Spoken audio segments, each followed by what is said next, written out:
के सन्देश दिन खोजेको हो? जनकपुर जयनगर कुर्ता रेल सेलको तपाईँ जे गफ दिनु होला, जे भन्नु होला, जे गर्नु होला, महाकाली नदी पश्चिमको भूभाग परित्याग गर्छन्, जलभाग होइन। तपाईले लिपुलेक लिम्पियाधुरा र कालापानीमा बाटो कहाँ खन्नुभयो? महाकाली नदी पूर्वको भूभागमा खन्नु।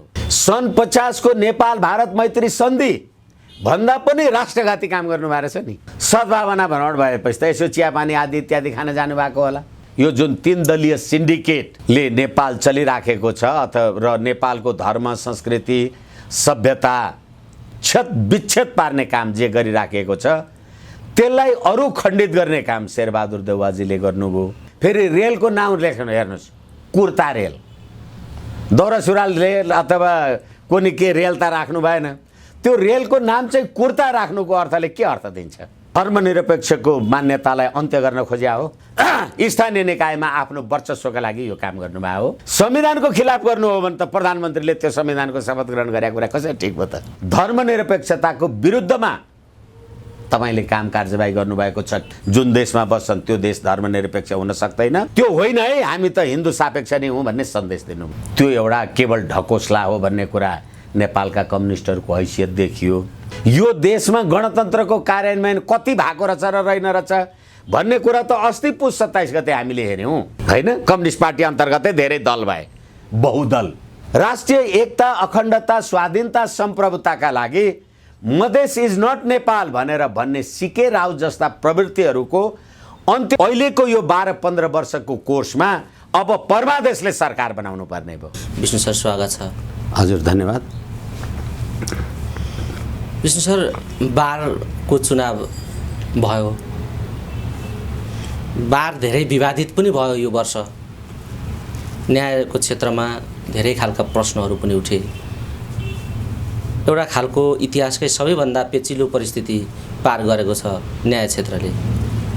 त्यसको समग्र परिस्थितिलाई सम्हाल्ने र नेतृत्व गर्ने एउटा खालको बारको भूमिका जो हो, पारदर्शी र न्याय सबैको पहुँचमा पुर्याउने खालको अभियान र त्यसमा त्यो मर्ममा प्रतिबद्ध रहेको, हक अधिकारमा प्रतिबद्ध रहेको बार कसरी अगाडि बढ्दैछ, कस्तो नेतृत्व चयन हुँदैछ, बारको निर्वाचन कस्तो रह्यो, राजनीतिक भागभण्डा, यसका भित्रका गतिरोधहरू कसरी देखा परे, यो अलिकति बारको चुनाव र नेतृत्वको छनौटबारे बारले अपनाएको विधि पद्धति र अहिलेको स्थिति बताइदिनुहोस्। धन्यवाद। पहिलो कुरा त तपाईले जिज्ञासा राख्नु हुँदाखेरि नै बार यति विवादित, बारको बारेमा किन यति भ्रम, यसले नेपालको न्याय प्रणालीमा कति सकारात्मक भूमिका निर्वाह गरेको छ भन्ने कुराको जवाफको लागि त अहिले नेपाल बारको निर्वाचन हुँदै गर्दा हामी सबैले देख्यौँ, आम नेपाली जनताले देख्यो होला, संसारले देख्यो होला, कोही स्वतन्त्र पेशागत कानुन व्यवसायी समूह भनेर हिँडे, कोही प्रगतिशील प्रजातान्त्रिक गठबन्धन भनेर पनि हिँडे, कोही प्रगतिशील समूह भनेर पनि हिँडे। यो सबै र कोही स्वतन्त्र भनेर व्यक्तिगत रूपमा पनि हिँडे। यो सबै कुरालाई हेर्दाखेरि वास्तवमा नेपाल बार एसोसिएसन नेपाली जनताका लागि, नेपाली जनताको न्याय, निष्पक्ष न्याय, सद्भाव, सुख, शान्ति र अमन चयनको लागि होइन रहेछ भन्ने यो उम्मेदवारीले नै प्रमाणित गर्यो। किनभने सर्वहाराको अधिनायकवादलाई विश्वास गर्छौं भन्ने पुष्पकमल दाहाल, माधव नेपाल मार्काका मानिसहरू, तिनीहरूका पार्टीका कार्यकर्ता पंक्तिका वकिलहरू र त्यसै गरेर होइन हामी त प्रजातन्त्र, समाजवाद, जनताको सुख समुन्नति, शान्ति, वैयक्तिक स्वतन्त्रता, बहुलवादमा आधारित व्यवस्था जे भन्नुहुन्थ्यो, उहाँहरू दुईटै एकै ठाउँमा हुनु। जस्तो अहिले सरकारको गठबन्धन छ त्यस्तै नेपाली काङ्ग्रेस समर्थित गोपालकृष्ण घिमिरेजी अध्यक्ष हुनुभएको उहाँको उम्मेदवारी, उहाँको अध्यक्षतामा दिएको उम्मेदवारीमा त्यो कुरा देखियो। त्यसले गर्दाखेरि बार वास्तवमा नेपाली जनतालाई न्याय निष्पादन गर्नका लागि रहेछ कि राजनीतिक दलहरूको अभिष्ट पुरा गर्नका लागि रहेछ भन्ने कुरा प्रमाणित भयो। र एक थरी हालाकि यो सार्वजनिक रूपमा आए उसको कुरा त होइन, तर एक थरी आफूलाई स्वतन्त्र समूह भन्ने कानुन व्यवसायी साथीहरू उनीहरूले कुनै न कुनै रूपमा चोलेन्द्र शमशेर प्रधान न्यायाधीश, तत्कालीन प्रधान न्यायाधीश चोलेन्द्र शमशेरको विरुद्धमा बारको संस्थागत बार है, सबै वकिलहरू त्यसको विरुद्धमा थिएनन्, त्यो बारले कालो पट्टी बान्ने काम कार्यवाही गर्दाखेरि होइन हामी त सेतो पट्टी बान्ने हौँ भनेर जुन सेतो पट्टी बान्ने थिए, सेतो पट्टी बान्नेहरूको बेग्लै गुट थियो। त्यसै गरेर परमादेशद्वारा तत्कालीन सरकारको विस्थापन भएको कारणले गर्दाखेरि होइन यो न्यायपालिकाको विकृति विसङ्गति त न्यायपालिकाले सरकार बनाउने हो र, त्यस कारणले गर्दा परमादेशको संस्कृति विरुद्धको भने अर्को पनि गुट थियो। यो सबै कुरालाई हेर्दाखेरि वास्तवमा नेपाल बार एसोसिएसन यसको संस्थागत उद्देश्य अथवा यसले नेपाली जनतालाई दिने सुख शान्ति अथवा न्याय निष्पादनमा खेल्नुपर्ने निष्पक्ष भूमिका केही देखियो र? देखिएन। अहिले जसरी स्थानीय निकायको निर्वाचनमा आफ्ना आफ्ना दल आफ्ना आफ्ना गुट लागिराखेका छन्, त्यस्तै गरेर यहाँ पनि बारको चुनावमा पनि देखियो। त्यसैले गर्दा जोसुकैले निर्वाचनमा विजय हासिल गरे पनि फेरि पनि मैले निवेदन गर्दैछु, अहिले प्रष्ट रूपले 3वटा समूह निर्वाचनमा संलग्न भए र देशभरि एकछिनलाई मान्नुस् 18,000 मत खसेछ भनेदेखि अब स्वतन्त्र निर्वाचनले पाउने अनि यो 3वटा गुटहरूले पाउने गर्दा 5,000, 6,000 अथवा 7,000 भोट पाउने कुनै एउटा हुन त अब गुट आउला अथवा मिक्स आउला, त्यो आफ्नो ठाउँमा छ। 7,000, 8,000 आएर 5,000, 7,000 आएर निर्वाचन जित्ने हो भने त्यसले के अत्याधिक नेपाली कानुन व्यवसायीहरूको नेपालको न्याय क्षेत्रलाई प्रतिनिधित्व गर्ला? 18-20,000 चाहिँ मतदाता भएको ठाउँमा 5,000ले निर्वाचन जितेपछि, बहुमत पुगेपछि प्राविधिक रूपले त अब राज्य व्यवस्था त्यही हो, त्यसमा तलमाथि गर्ने कुरा भएन। तर वास्तविक रूपले कुरा गर्ने हो भने त जो राज्य सत्तामा हालिमुहाली गर्ने राजनीतिक दल निकट छन् उनीहरूकै दबदबा हुने हो, एउटा प्रक्रिया पुरा हुने काम चाहिँ हिजो सम्पन्न भयो। ठिक छ, यसको मैले थोरै के छ स्थिति भनेर थोरै समीक्षा गर्न खोजेको थिएँ। यो पाटो एउटा ठाउँमा छँदैछ, यसलाई छोडेर थोरै अलिकति देउबाजीको भ्रमणतिर म डोर्याउन चाहन्छु तपाईँलाई। देउबाजी भ्रमण सकेर फर्किँदै हुनुहुन्छ। अब समग्रमा प्रधानमन्त्री शेरबहादुर देउवाको भारत भ्रमणलाई तपाईँले कसरी हेर्नुभयो? द्विपक्षीय हितको सन्दर्भमा यो कति फलदायी भ्रमण भयो? देउवाले के गर्नुभयो? भारतीय पक्षको कस्तो रेस्पोन्स रह्यो?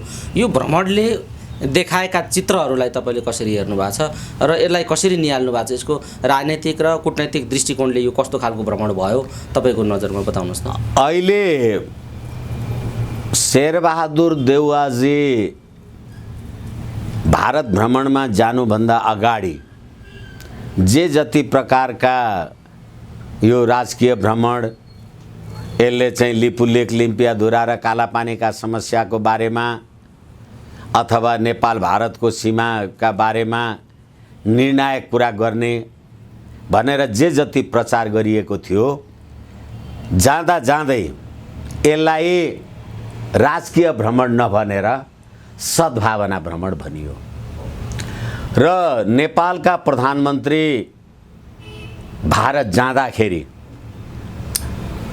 आम सञ्चारमा आए बमोजिम नेपालका प्रधानमन्त्रीलाई विमानस्थलमा स्वागत गर्नका लागि वर्तमान सरकारका कुनै मन्त्रीहरू उपस्थित भएनन् र त्यति मात्रै नभएर प्रधानमन्त्रीले नेपालको प्रधानमन्त्रीको हैसियतमा, दोहोऱ्याएर भन्दैछु, नेपालको प्रधानमन्त्रीको हैसियतमा,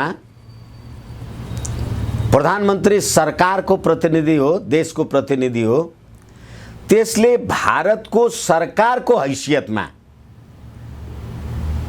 भन्दा राजनीतिक पार्टी, सत्ताधारी राजनीतिक पार्टीको कार्यालयमा पहिले पुग्नुभयो अनि राजनीतिक पार्टीको कार्यालयमा त पुग्नुभयो,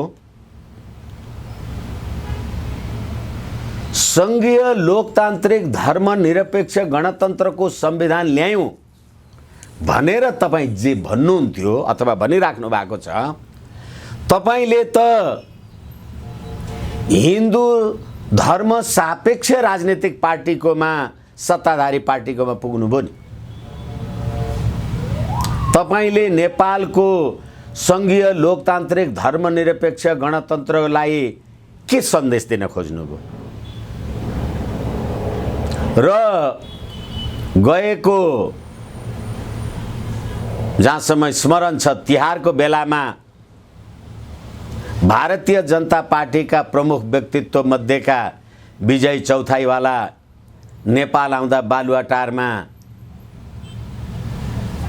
आर्जु देउवा राणाजीले रक्षाबन्धनको माध्यमद्वारा जुन भाइचारा आदि इत्यादि भन्ने हाम्रो हिन्दू धर्म, संस्कार, संस्कृति, सभ्यताको कुरा गर्नुभएको थियो, त्यो संस्कार, सभ्यता, संस्कृतिलाई मासेर तपाईले ल्याउनु भएको संविधानमा भारतको त समर्थन थिएन, अहिले पनि समर्थन छैन। औपचारिक कूटनीतिक कुरा आफ्नो ठाउँमा छ, तर यसले गर्दा तपाईँ पहिले भारतीय जनता पार्टी, हिन्दू राष्ट्रवादी पार्टीको कार्यालयमा तपाईँ पुग्नुहुन्छ भने तपाईले नेपालको धर्मनिरपेक्ष संवैधानिक राज्य व्यवस्थालाई के सन्देश दिन खोजेको हो? एउटा कुरा। र अर्को कुरा, भारतले लिपुलेख, लिम्पियाधुरा र कालापानी आफ्नो नक्सामा समेटेर राजनाथ सिंहले त्यही लिपुलेख, लिम्पियाधुरा र कालापानी मा बाटो खन्दै मानसरोवर जाने बाटोको उहाँले उद्घाटन गरेपछि जुन सीमाको बारेमा द्वन्द्व उत्कर्षमा पुग्यो, त्यो उत्कर्षमा पुग्दाखेरि अब म तपाईलाई सुगौली सन्धि 1816 को व्यवस्थाको बारेमा स्मरण गराउन चाहन्छु। अहिले जनकपुर, जयनगर, कुर्ता रेल सेलको तपाईँ जे गफ दिनु होला, जे भन्नु होला, जे गर्नु होला, किनभने हिजो पनि हाम्रो वीरगन्जसम्म इन्डियाबाट रेल आउने नै गर्थ्यो, जनकपुर पनि रेल आउने गर्थ्यो, जे भन्नु होला। सुगौली सन्धिको दफा 5 नेपालका राजा महाकाली पश्चिमको भूभाग परित्याग गर्दछन् भनेर सन् 1816 को सुगौली सन्धिको दफा 5 मा उल्लेख भएको छ। त्यसै गरेर सन् 1950 को नेपाल तथा भारत मैत्री सन्धिको दफा 8 ले के भन्यो भने नेपाल र भारत यसदेखि अगाडि भएका ब्रिटिस इन्डियासँग भएका सन्धि सम्झौताहरू, यो सन्धि सम्झौता लागू भएपछि अथवा ती सन्धि सम्झौताहरू अब लागू हुने छैनन् भनेर व्यवस्था गरिएको छ। मैले यो दुईटा कुरा तपाईलाई किन कम्पेरिजन गरेँ भने नेपाल भारत शान्ति तथा मैत्री सन्धि 1950 ले के भन्यो भने ब्रिटिस इन्डियासँग नेपालले गरेका सन्धि सम्झौताहरू अबदेखि रद्द हुन्छन्। भने ब्रिटिस इन्डियासँग नेपालले गरेको सम्झौता त किल्ला काँगडा टिस्ला सतलज थियो नि, के त 1950 को सन्धि पछाडि ती भूमि फिर्ता आए?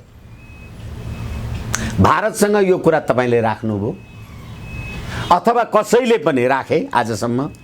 एक। र अर्को कुरा, अहिले मानसरोवर जाने बाटो कहाँ खनिएको छ? महाकाली नदी पूर्व। फेरि पनि म दोहोऱ्याउँछु, नेपालका राजा सन् 1816 को सुगौली सन्धिको दफा 5 मैले निवेदन गर्दैछु, नेपालका राजा महाकाली नदी पश्चिमको भूभाग परित्याग गर्छन्। के परित्याग गर्छन्? महाकाली नदी पश्चिमको भूभाग, जलभाग होइन। तर तपाईले लिपुलेक लिम्पियाधुरा र कालापानीमा बाटो कहाँ खन्नुभयो? महाकाली नदी पूर्वको भूभागमा खन्नु। यस कारणले गर्दाखेरि यो अवस्थामा तपाईले अहिले जनकपुर जयनगर रेल उद्घाटन गर्नुस् कि नगर्नुस्, र धेरैचोटि अब प्रसङ्गमा नभनौँ भन्दा भन्नुपर्ने हुन्छ, धेरैचोटि नेपाली युवाहरूलाई भारत विरुद्ध सुरुङ युद्ध गर्ने भनेर 17,000 नेपाली जनता मारेर ल्याउनु भएको तपाईले यो संविधान। यो संविधान ल्याएपछि त तपाईले त सुगौली सन्धि सन् 50 को नेपाल भारत मैत्री सन्धि भन्दा पनि राष्ट्रघाती काम गर्नु भएको छ नि। अब त्यसलाई सबमिट गर्ने, त्यसलाई मिलाउने, त्यसलाई सम्बोधन गर्ने काम चाहिँ के गर्नुभयो त प्रधानमन्त्रीजीले? किनभने उहाँको भ्रमण त राजकीय भ्रमण त रहेन, सद्भावना भ्रमण भएपछि त यसो चियापानी आदि इत्यादि खान जानुभएको होला। यसै कारणले जब तपाईले मिलेनियम च्यालेन्ज कम्प्याक्ट, अमेरिकी सहयोग नियोग जे भन्नुस् पास गरेपछि र चीनका परराष्ट्र मन्त्री वाङ वी आउँदाखेरि तपाईले बिआरआईलाई अगाडि बढाउने इच्छा व्यक्त गर्नु भएन अथवा इच्छा व्यक्त गरिएन। हालाकि बिआरआईको बारेमा अरबौंको ऋण सिन आदि इत्यादि नेपाली जनताले बन्द गर्न सक्ने नसक्ने त्यो आफ्नो ठाउँमा जे कुरा होला, तर तपाईले एमसीसी चाहिँ अगाडि बढाउनु भयो, तर बिआरआईको बारेमा कुनै सकारात्मक गतिविधिहरू भएनन् भनेर जानुभयो। र फर्किँदै चीनका परराष्ट्र मन्त्रीले पार्टीगत हिसाबमा पुष्पकमल दाहाललाई बेग्लै भेट्नुभयो, केपी शर्मा ओलीजीलाई बेग्लै भेट्नुभयो। केपी शर्मा ओली प्रधानमन्त्री हुँदा सिंहमेव जयते भनेर भारतको जुन आदर्श वाक्य छ सत्यमेव जयते भनेको, त्यसलाई अपभ्रंश गरेको केही समय पुग्दा नपुग्दै सामन्त गोयलसँग जे कुरा गर्नु भएको थियो होला, आज त्यसको बारेमा शेरबहादुर देउवाजीहरू के भन्नुहुन्छ? र चीनका परराष्ट्र मन्त्री वाङ वीले नेपालको प्रधानमन्त्रीलाई औपचारिक भेट्नुभयो, केपी शर्मा ओलीलाई प्रमुख प्रतिपक्षी दलको नेताले को हैसियतले भेट्नुभयो, पुष्पकमल दाहालजीलाई के को हैसियतले भेट्नुभयो? साम्यवादीको हैसियतले भेट्नुभयो। सरकारमा त पुष्पकमलजी पनि हुँदै हुनुहुन्थ्यो, तर के भनेदेखि ती साम्यवादीहरूले नेपालका अरू प्रजातन्त्रमा विश्वास राख्ने राजनीतिक दललाई त भेट्नु भएन नि।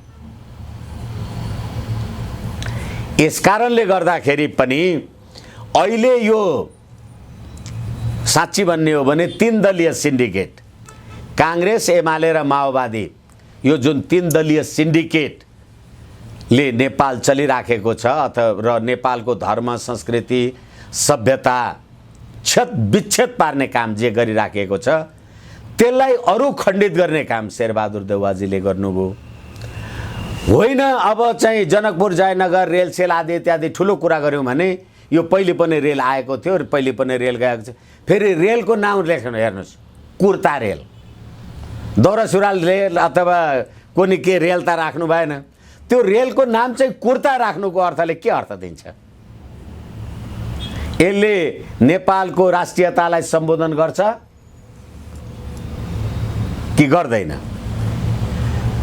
यसै कारणले गर्दाखेरि हालाकि अब आम सञ्चारहरूले त लेखे यो एकदमै अत्यन्त अपमानजन्य व्यवहार प्रधानमन्त्रीजीले गर्नुभयो, किनभने उहाँ पहिले राजकीय भ्रमण अथवा सरकारी सद्भाव भ्रमण जे गरे पनि उहाँ चाहिँ एउटा सत्ताधारी दलको पार्टीको कार्यालयमा पहिले पुग्नुभयो। त्यसै कारणले गर्दाखेरि नेपालको राष्ट्रियतालाई यसले असल सम्बोधन गरेन भनेर जे भनिएको छ, वास्तवमा भारतले यो संविधान आउँदाखेरिको जुन असन्तुष्टि अभिव्यक्त गरेको हो, के शेरबहादुर देउवाजी त्यहाँ पुगेर र अहिले नेपालमा स्थानीय निकायको निर्वाचन हुँदै गर्दा धर्मनिरपेक्षको मान्यतालाई अन्त्य गर्न खोज्या हो? किनभने नेपाली जनता त धर्म सापेक्ष छन्, हिन्दू राष्ट्र सापेक्ष छन्। स्थानीय निकायको निर्वाचन आउँदैछ, त्यसैले त्यस मार्फत स्थानीय निकायमा आफ्नो वर्चस्वका लागि यो काम गर्नुभएको हो भनेदेखि संविधानको खिलाफ गर्नु त भयो नि। संविधानको खिलाफ गर्नु हो भने त प्रधानमन्त्रीले त्यो संविधानको शपथ ग्रहण गरेको कुरा कसरी ठिक भयो त?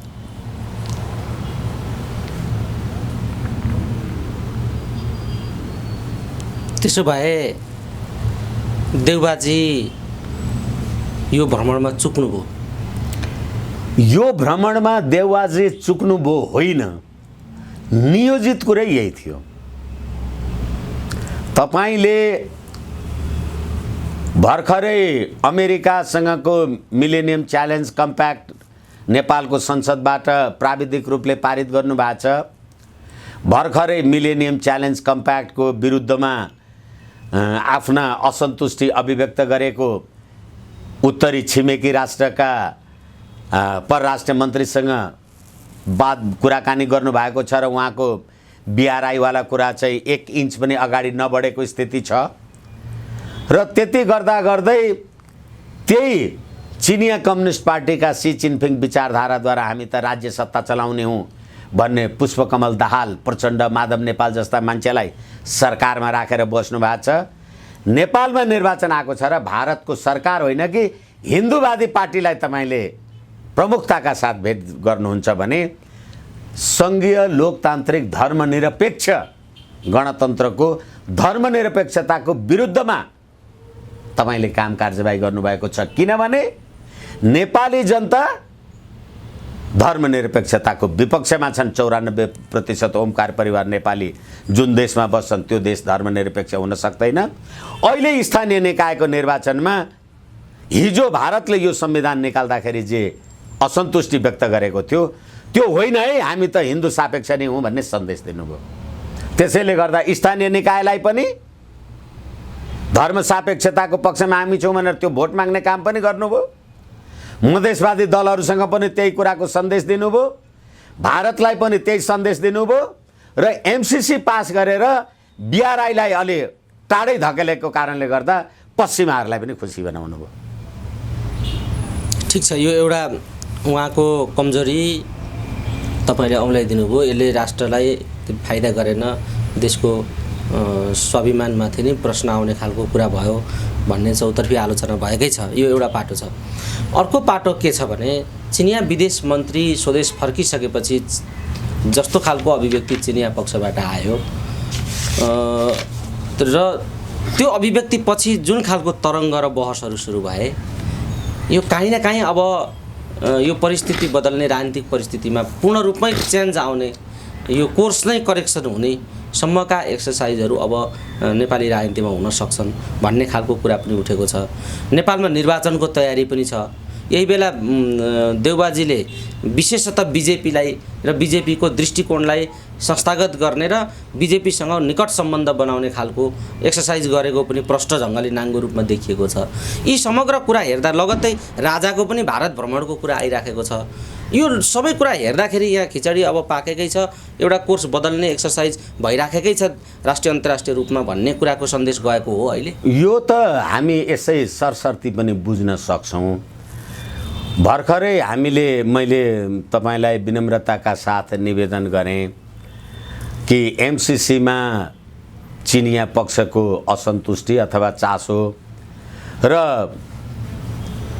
बीआरआई चीनले अनुदानको रूपमा अगाडि नबढाउने अथवा बीआरआई 2016 मा सैछाप भएको कुरा आज 6 वर्ष पुग्दासम्म पनि त्यसले प्रगति हासिल गर्न नसक्ने, तर एमसीसी कम्प्याक्ट चिनिया पक्षको असन्तुष्टि हुँदाहुँदै पनि पारित गर्ने भन्ने कुराले 2-3वटा कुरा जुन सी चिनफिङ विचारधाराद्वारा हामी अनुप्राणित छौँ भनेर केपी शर्मा ओली, पुष्पकमल दाहालजीहरू भन्नुहुन्थ्यो, त्यो एउटा केवल ढकोसला हो भन्ने कुरा नेपालका कम्युनिस्टहरूको हैसियत देखियो। र अहिले हिन्दू राष्ट्रको पक्षमा नै प्रधानमन्त्री देउवाले पहिले बीजेपीको पार्टी कार्यालय भ्रमण गर्नुको भेट्नुको कारणले गर्दा त्यो कुरा देखियो। र अर्को कुरा, राजनाथ सिंहले यो लिपु लेक लिम्पियाधुरा बारेमा आफ्नो अभिव्यक्ति राख्दाखेरि नेपालसँगको हाम्रो सदियौँदेखिको सम्बन्ध जे छ त्यसलाई हामी आफूले शिर झुकाएर नमन गरेर भए पनि त्यसलाई निर्वाह गर्न चाहन्छौँ, तर बिथुल्न दिँदैनौँ भनेर उहाँले जे भन्नुभयो। र नेपालका राजा गएको वर्ष जहाँसम्म मलाई लाग्छ कुम्भ स्नान गर्नका लागि औपचारिक रूपमा कुम्भ स्नानमा जाँदाखेरि श्री 5 महाराज धिराज ज्ञानेन्द्र वीर विक्रम साहदेव भनेर निम्तो पत्र आयो र त्यतिखेर भ्रिकुटी अनलाइनसँगै मैले निवेदन गरेको छु। त्यो नेपालका पूर्व राजा भन्ने हो, नेपालमा राज संस्था समाप्त भएको भए भारतीय पक्षबाट कुम्भ स्नानको लागि श्री 5 महाराज धिराज भनेर चिठी लेख्ने र त्यही हैसियतमा राजा भारत जाने कुराले गर्दाखेरि त वास्तवमा गणतन्त्रको कार्यान्वयन के भएको रहेछ भन्ने कुरा त थाहा भयो।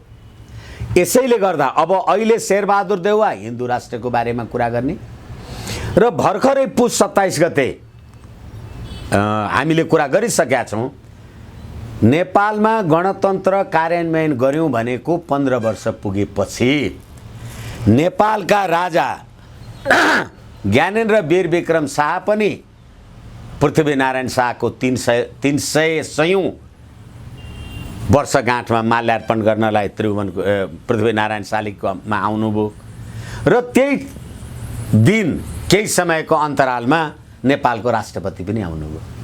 भनेपछि यो देशमा गणतन्त्रको कार्यान्वयन कति भएको रहेछ र रहेन रहेछ भन्ने कुरा त अस्ति पुस 27 गते हामीले हेर्यौँ।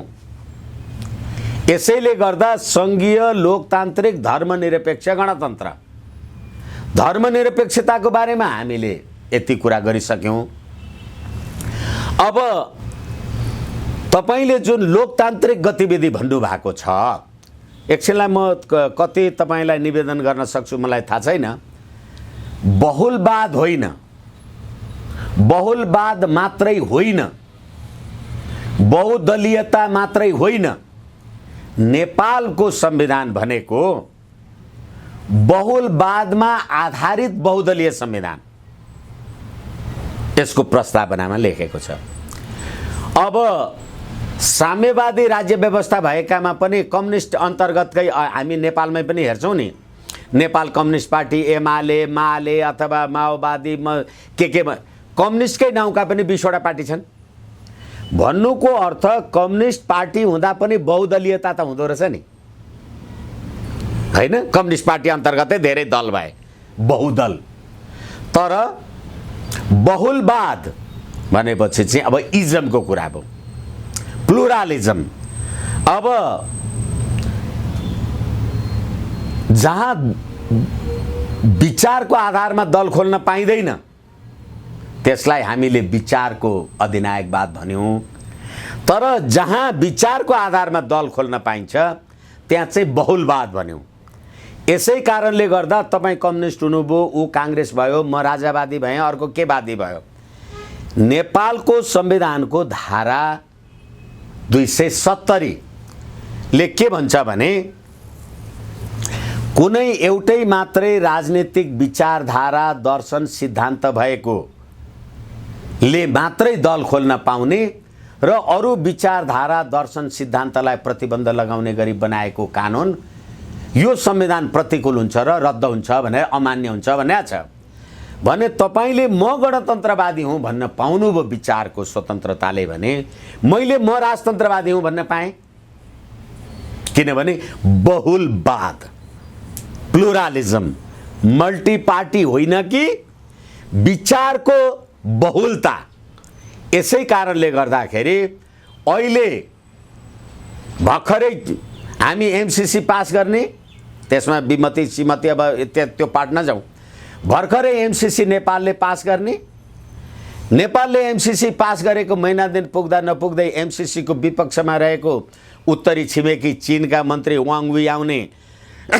र त्यसले त्यो भ्रमणले बीआरआईलाई सकारात्मक सन्देश दिन नसक्ने उहाँ फर्किनु भएको हालाकि वाङ वी अफगानिस्तान पाकिस्तान भारत हुँदै नेपाल आउनु भएको भने उहाँले भारतको पनि त केही सन्देश त सायद प्रधानमन्त्रीजीसँग कुरा गर्दाखेरि त राखेको हुन सक्छ अनि तत्काल नेपालका प्रधानमन्त्री उहाँ जानेर उहाँ कहाँ जाने पहिले हिन्दू धर्मावलम्बी पार्टीको अनि के भन्ने यसलाई राजकीय भ्रमण नभन्ने यसलाई के भन्ने सद्भावना भ्रमण भन्ने अनि यो सद्भावना भ्रमण अब आज कन्क्लुड हुँदैछ या समापन आज हुँदैछ नेपालका राजा फेरि भारत जाने भने यो कुराले गर्दा यो देशको राजनीतिक कोर्स पोलिटिकल कोर्स चेन्ज हुने यो लक्षण हो र हामीले सुरुमा कुरा गर्यौं यो नेपाल बारको चुनाव परमादेशको सरकार बनाउँदाखेरि पनि पश्चिमा शक्तिको निर्णायकत्व आदि इत्यादि नेपाली जनताले मत दिएर बनाएको त होइन भन्थे अथवा हामीले पनि भने आउँ तर परमादेशको सरकार बनिसकेपछि यो पोलिटिकल कोर्स आयो फेरि यसैले यो अहिलेको बारको चुनाव वाङ वीको भ्रमण र नेपालका प्रधानमन्त्री र नेपालका तत्कालीन राजा अब निकट भविष्यमै भारत जाने कुरालाई लिएर हेर्दा यी तीनवटा कुरालाई लिएर हेर्दा नेपालको स्थानीय निकायको निर्वाचनमा अब संघीय लोकतान्त्रिक धर्मनिरपेक्ष गणतन्त्रको पक्षमा होइन कि हिन्दू धर्म सापेक्ष हिन्दू राष्ट्र राष्ट्रिय एकताको प्रतीकको रूपमा नेपाली राज संस्था र राष्ट्रिय एकता अखण्डता स्वाधीनता सम्प्रभुताका लागि मधेस इज नट नेपाल भनेर भन्ने सिके राव जस्ता प्रवृत्तिहरूको अन्त्यद्वारा नेपालको राष्ट्रिय एकता अखण्डता स्वाधीनताका लागि एउटा कोर्स करेक्सन म ठ्याक्कै संविधानै परिवर्तन यस्तो भाषा मैले प्रयोग गर्दिनँ मैले तपाईलाई के भन्छु भने the constitution itself is a political document भन्छौँ अथवा भनिन्छ त्यसैले मुलुकको राजनीतिक परिदृश्य बदलिँदै जाँदा संविधान बदलिँदै जाने हो अहिले न्यायपालिकाको व्यथिति विसङ्गति र विकृति र अनन्त यी अपराध गर्दा गर्दै हेर्नुस् न एउटा आन्दोलनमा निस्केकाले प्रहरी कर्मचारी नै मारिदियो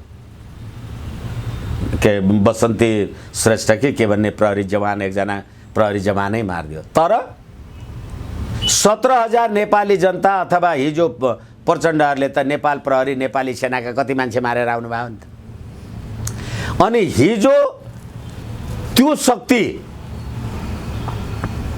का विरुद्धमा लडेको नेपाली सेना अथवा नेपाल प्रहरी जे होला अहिले त्यसलाई सत्तामा कसले पुर्यायो दिल्लीको 12 बुँदे समझदारीले दिल्लीको 12 बुँदे समझदारी 2062 मार्ग 7 गते गरिसकेपछि मन्सिर 7 गते गरिसकेपछि अहिलेको यो 12-15 वर्षको कोर्समा अब परमादेशले सरकार बनाउनु पर्ने भयो परमादेशको सरकार कहाँबाट बन्ने भयो केपी शर्मा ओलीजीले भनेअनुसार अथवा पुष्पकमल दाहालजीले भनेअनुसार त हामीले प्रजातन्त्रका निमित्त यत्रो उ गर्यौं विदेशीको कम्फर्टेबल सरकार भन्दै एमसीसी पास भएपछि चाहिँ अब फेरि यो गतिविधि आउने भयो अथवा अहिले हामी यो देखिरहेका छौं भनेपछि